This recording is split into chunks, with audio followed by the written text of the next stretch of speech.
Welcome back to the range and the start of a new week. Okay, today I've decided I'm going to do some pattern testing with a Lamba 12 gauge shotgun. And what it is actually pattern and choke testing.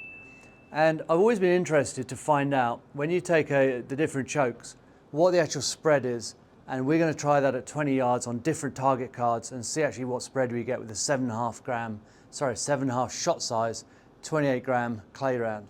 Now this is a Lamba shotgun, and what I'm going to do also is run through some of the aspects of a choke for those who you don't know. Okay, and we get a lot of questions about chokes for the clay pigeon shooters and also for general shotgun use. What should I be using? What are they all about? What do they do? And often, what are those things in the end of the barrel? Okay, so here we go. Here's your 101, 2 minutes on chokes. Here we go. Right, most modern shotguns come with 5 chokes. All right, and here they are, these little kiddies. Okay, and they have threads, and different manufacturers have different types of choke and different threads. So some are on the end of the choke tube. That's the furthest it goes into the gun. Okay, this would be the muzzle. And then this one is the Lamba. This has mid-range and some have right at the top here. So there's a bit of a variation. And there's 2 or 3 different thread types as well. Really, really important that you use the right choke for the right gun. Very important. Right, these ones they sit fully encased in the barrel. I'll show you that just now. Now, what's interesting about chokes is the different thicknesses of metal. So if you can see the chokes there, what we have is the thickness around the rim of the actual steel varies. And that variation gives you your choke of the actual shot. And so a very thin metal here, which would be an open choke, would give you a wide pattern, and a full choke, which would give you would be a very thick metal here. And when I say thick, it's about 1.7 millimeters. That would give you a constricted pattern. And most shotguns come with an open choke, a half choke, a 3/4, and a full choke, and so on. And so basically it allows you to adjust the pattern of the shot within your shotgun. Now with an over and under shotgun and a side by side, you'd be able to change this to actually have 2 different chokes. So you could say you're shooting a close bird and a long bird. You can change your chokes around, or change the barrel rather, and decide on which choke you want to use for what type of bird. For me personally, I pretty much never change my chokes. I shot the same chokes for 10 years, and that's because I'm not an expert shooter. You know, I like shooting clays. I shoot relatively well, but I really don't spend much time messing around with chokes. If you're a professional, if you're out there shooting 198, 199 out of 200, then definitely a choke. If it gets you 1 or 2 more on that, it's worth it. But for your average shooter, the chokes won't make that much difference to you. The main thing is to shoot well. And if you watch our videos, I mean, we shoot okay, we shoot clays, we shoot some ducks, and we shoot relatively okay, and we shoot the same chokes all the time, mainly because I'm too lazy to change them. Now, that is a choke key, and they come in various guises, but fundamentally they all look pretty much like that. All right, and the choke key has some lugs on it, and that locks into your choke, and then you can screw the choke into your gun. A couple of things I'm often asked. One is, can I shoot slugs through a choked gun? And the answer is no, don't do that. It will damage the gun.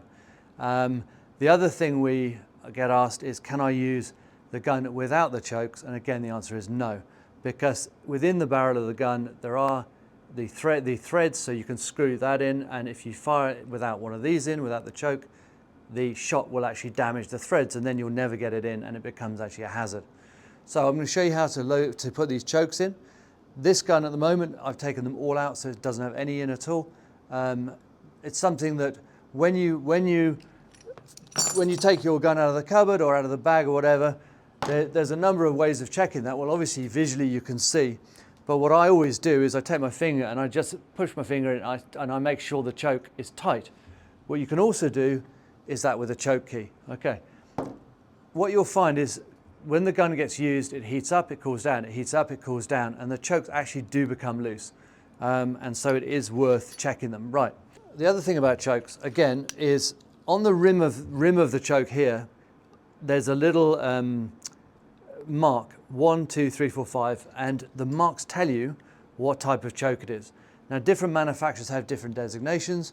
What you'll have to do is you go online or you go into the little book that comes with the gun, and it will tell you, Beretta will tell you that number 1 is a full choke or whatever it is. Number 2 is a 3/4 and so on. So have a look in your manual, have a look online. The chokes, the designation of the choke will be shown. This is a Lamba, the open choke has no marks on it at all, and the most restricted choke, the full choke, has 4 notches on it. All right, so now I'm going to put these in the gun. Right, so what we do is we drop the choke into there, boom, boom, and we can actually, for the most part, you can do this up with your fingers. It's going to be quicker. You only really need the choke key to do the last little bit. Okay, here we go, all the way in. Goes quite a long way. Now what I've done is I've put a full choke into this top barrel, and there you go. And that's it. That's how you do your choke. Take it out, boom, boom, easy. You can change your chokes. So I put a number 1 in the top barrel. I'm going to put a number 2 into the lower barrel. Now, what we're going to do is we're going to fire the top barrel at a target. We're then going to change the number 2 into the top barrel and fire a different target. And after we've done all 5 chokes that are supplied with this Lamba, we're then going to measure and have a look at the target cards and see how much of a difference there is on the target cards. Every shot will be fired from here, every shot in exactly the same position onto a unique target card. And let's see what difference it makes. It might be almost non-discernible, but it should actually, we should be able to see how the chokes work. So, right, let's get on with it. Right, for a shot testing, we're only going to be using the top barrel. I've got a full choke in there. We're going to fire the test card with 7.5 28 gram 12 gauge. Right, let's give it a go.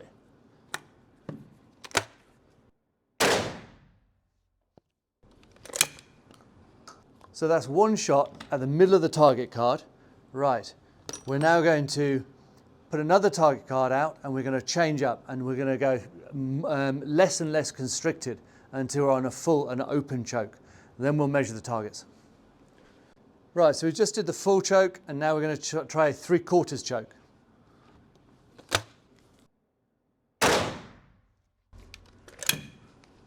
I'll catch one of those at some point. Right, we just fired the 3/4 choke, and very oddly, we saw the pattern actually become tighter, where we was expect it to get bigger. So now we're going to fire the half choke and see how that goes. Yay!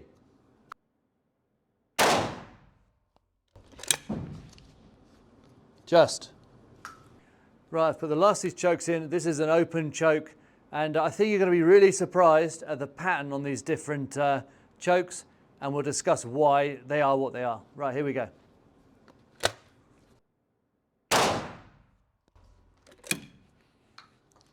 Right, so that's our shot testing with the Lamba chokes and the 5 different chokes. Let's go and measure them up. Let's have a look at the differences, and then we can decide whether it's actually worth changing your chokes on different courses for different types of shooting.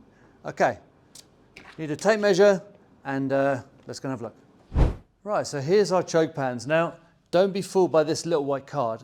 All these targets have holes in it, and so the white thing's there just to cover up the hole. So ignore the white thing, okay, the little white cover. Right, so we're aiming for the center of the target. This is your open choke, all right?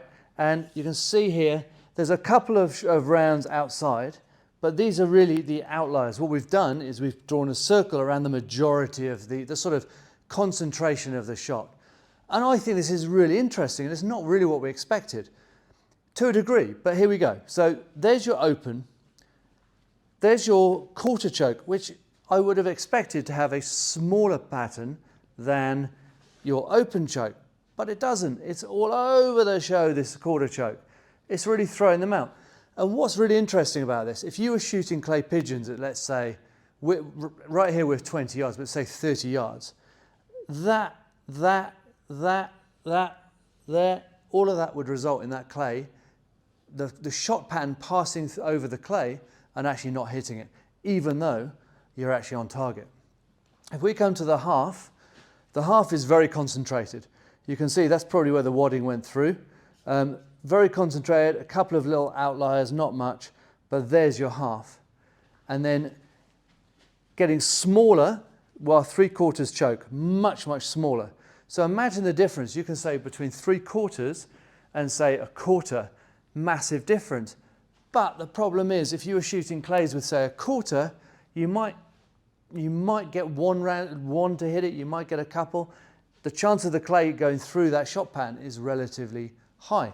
Whereas these are all much tighter. Now we go to the full choke, very concentrated. But the 3/4 was more concentrated, and it shouldn't be. The most concentrated should be the full choke. Now what is the difference? And I think it's just ammo consistency. The ammo we're using is Eley.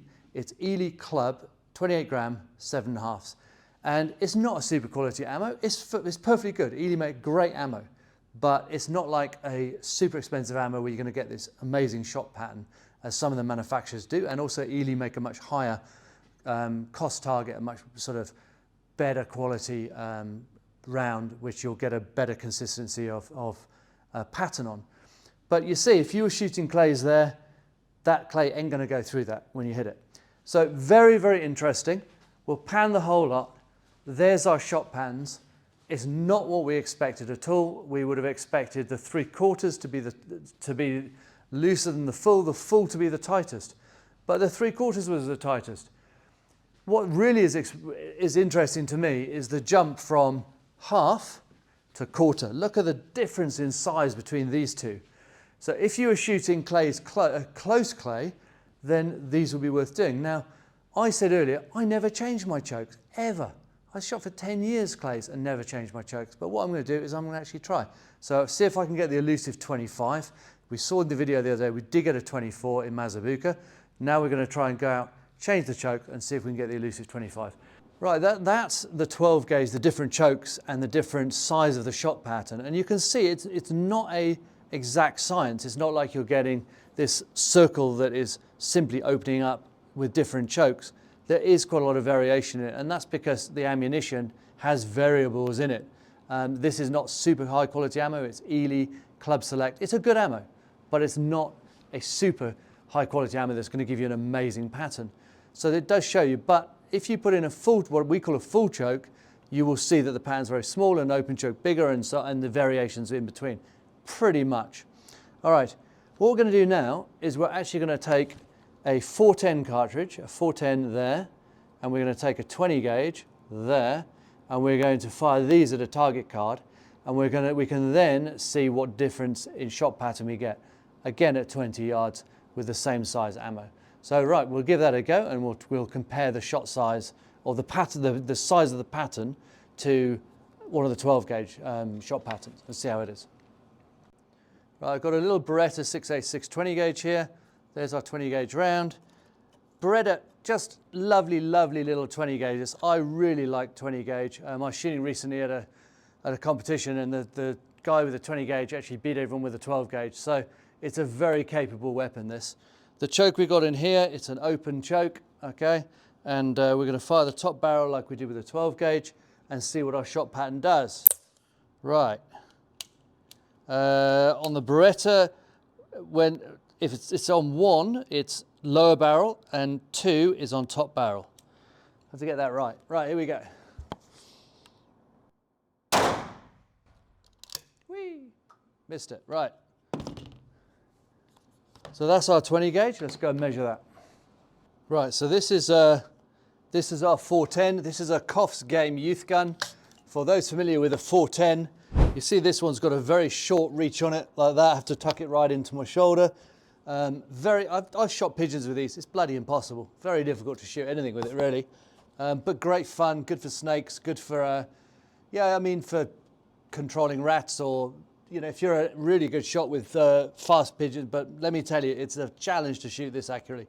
But not at this target, it's not. So we're going to give it a go, do a pattern test on it, and then we'll compare all of them. There's our 410 cartridge. Away we go.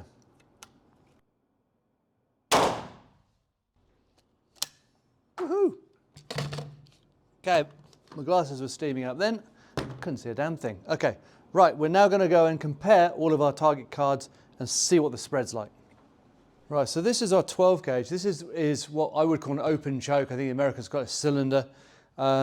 This is the 20 gauge. Again, it's open, same shot size. Look at the difference. What a huge difference there from the 20 to the 12. I mean, that area is 3 times, you're getting 3 times more coverage out of the 12 gauge than you are out of the 20 gauge. And quite a dense shot pattern there actually out of the 20. And then this one, the 410, there's literally no ammunition in this bloody thing at all. You can see the shot sizes, it's the shots there, it's just, and it's very erratic. I mean, look at that, there's a big area there. There's not one single shot, but we've got a shot here down this perimeter. I mean, there's nothing in here. Incredible. It's, yeah, the 410, you can see why it's so hard to hit stuff with them, because it really, there's big areas that just, there's no, you know, it's quite erratic. I love 410s. I think they're fantastic guns, but they are very specific for certain jobs. Squirrels, rats, stuff like that, absolutely brilliant guns. Snakes, here in Zambia, a lot of snakes. A lot of farmers have 410s because you can nail a snake with them. Right, so there it is. There's our shot pattern. And I think there's really good lessons today. And the lesson for me as a clay shooter is change my chokes more often and actually take an interest in the chokes and how that affects the pattern, because it might actually get me 1 or 2 more per round. So from now on, onto the clay course, and we're going to try that. Here we go.